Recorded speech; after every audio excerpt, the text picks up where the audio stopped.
Hey TV Maniacs, it's only early February and 2026 has already dropped some massive TV shows dominating the conversation. But today I wanted to talk about the quieter releases, the ones that aren't everywhere on your feed but absolutely deserve to be. These are shows that slipped under the radar despite strong premises, talented creative teams and genuinely impressive lead performances. So if you're tired of chasing whatever's trending and you want something that feels discovered rather than advertised, I've got 3 underrated 2026 series you probably haven't watched yet but absolutely should.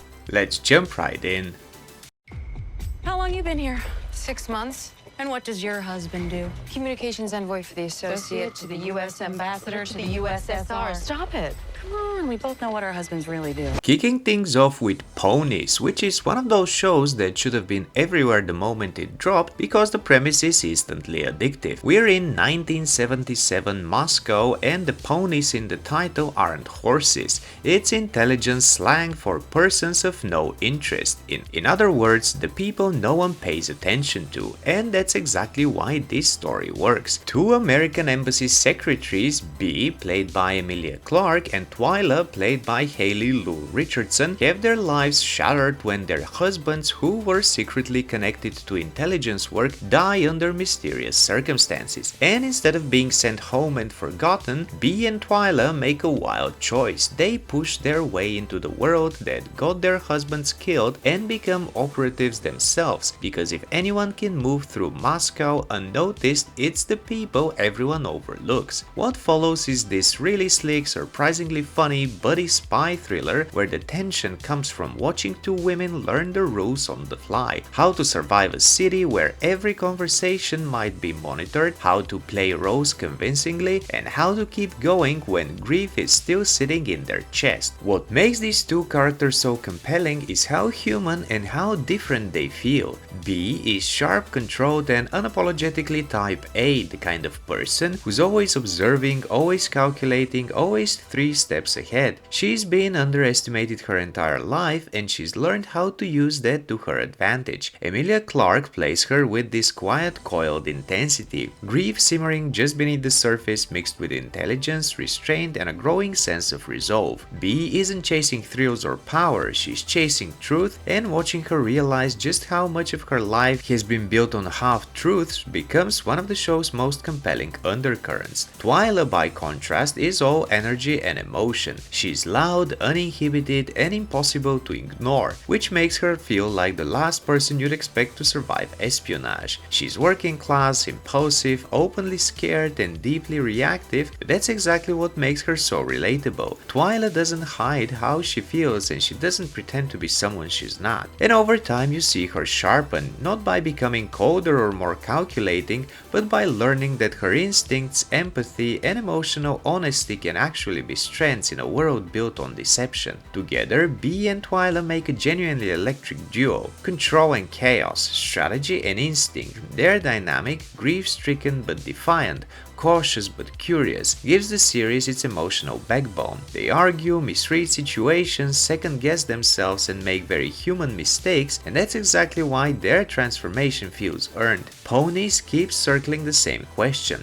Who survives systems designed to erase people? And the answer isn't the strongest or the most trained, it's the ones who learn how to move through the world unseen till it's time to strike. The show comes from Susanna Fogel and David Iserson, and you can feel the intent. This isn't Bond fantasy espionage, it's spy work as pressure, performance and psychological warfare, but with enough wit and momentum that it still binges like a thriller. The vibe is stylish, tense and occasionally darkly playful, like the show knows the Cold War is terrifying, but it also knows human beings are messy, funny and unpredictable even when they're scared. If you want a 2026 hidden gem with a fresh hook, sharp character dynamics, and that one clue leads to something bigger propulsion, Ponies is absolutely worth your time.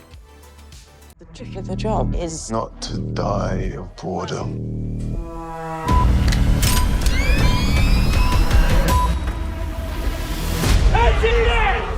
Ladies and gentlemen, if you do exactly what I say, you won't get hurt. Next on the list is Steel, which is one of the best "why is nobody talking about this" thrillers of 2026, because it takes a premise that sounds almost too mundane and turns it into a white-knuckle binge. It's set inside Lockmill Capital, a London firm that manages pensions and retirement funds, basically the last place you'd expect to become the site of a blockbuster crime. But then, in the middle of a normal workday, an armed crew storms the building and forces the staff to do the one thing that can't be undone: process trades that siphon off an eye-watering £4 billion.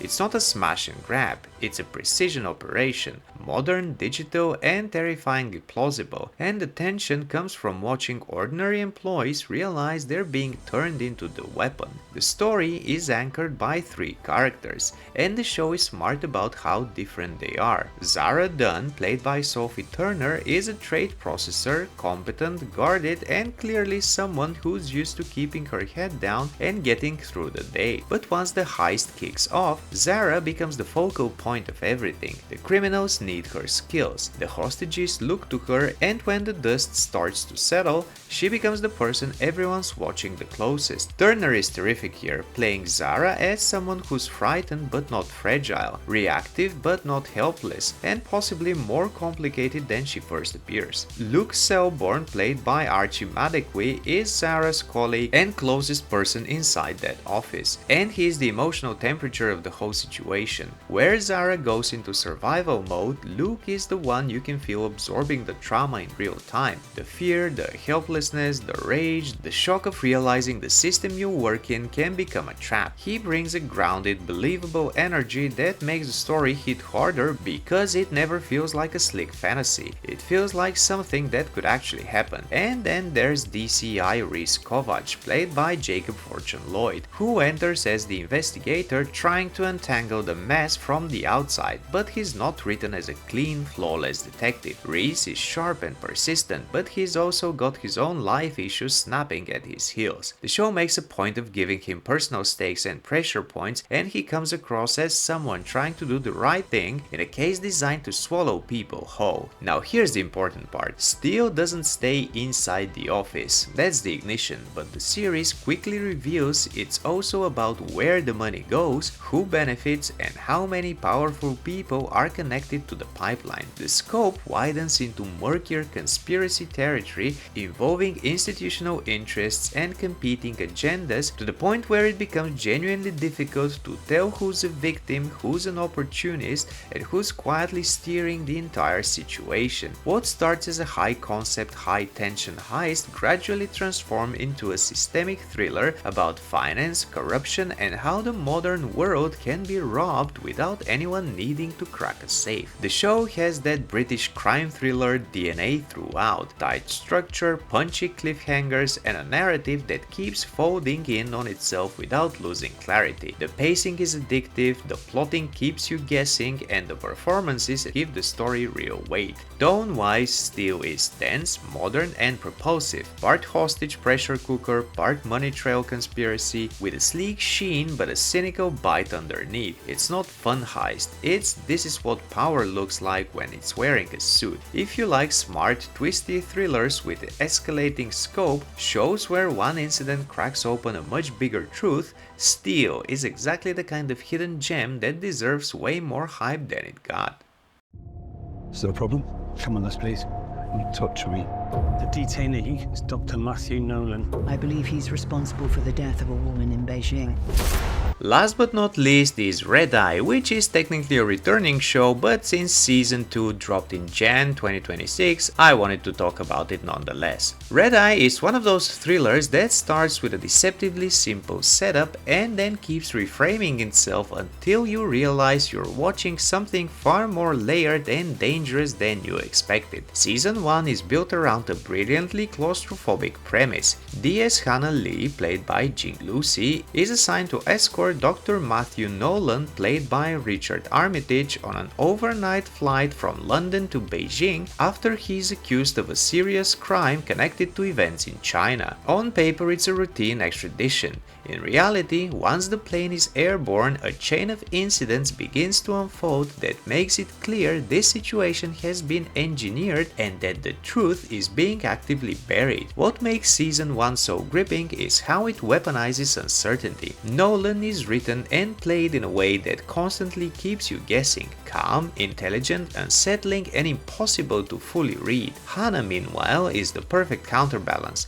Methodical, observant, and stubbornly resistant to being manipulated. As tensions escalate in the confined space of the aircraft, the show keeps peeling back layers, forcing you to constantly reassess who's lying, who's protected, and who's expendable. The story is mirrored on the ground through Madeline Delaney, played by Leslie Sharp, head of MI5, and Jess Lee, played by Gemma Moore, Hannah's journalist half-sister, adding political and media pressure that makes the mystery feel bigger than a single flight. Season 2 smartly expands the scope without losing what makes the show work. The story moves beyond the aircraft into a new crisis centered around the US Embassy in London, with Hannah returning as a more experienced, more guarded investigator. She is paired with Brody, played by Martin Compston, a US Embassy security operative whose direct, action-first approach clashes with Hannah's precision and restraint. Their uneasy alliance becomes one of the season's strengths. Two professionals with completely different instincts forced to operate inside a situation where every decision has consequences. Across both seasons, Red Eye excels at controlled, intelligent twists. The revelations don't come out of nowhere. They recontextualize earlier moments, making you realize how carefully the show has been laying its groundwork. It's less about shock value and more about the slow, unsettling understanding that the truth is always being shaped by power. If you're looking for a sleek, tense, and genuinely underrated thriller, one that respects the audience, trusts its characters, and keeps tightening the screws without ever feeling gimmicky, Red Eye absolutely deserves more attention than it's getting, especially as a 2-season binge that rewards close watching. So these are 3 2026 series that are flying way under the radar but absolutely deserve more hype. They have strong hooks, compelling characters, and the kind of storytelling that pulls you in quietly and then doesn't let go. These aren't the loudest releases of the year, but they're the kind that reward you for actually sitting down and paying attention. If you enjoyed this video, hit the like button, share it with a fellow TV addict, and subscribe for more smart weekly recommendations. Thanks for watching, happy binging, see you in the next one, and remember, sleep is optional when there's one more episode.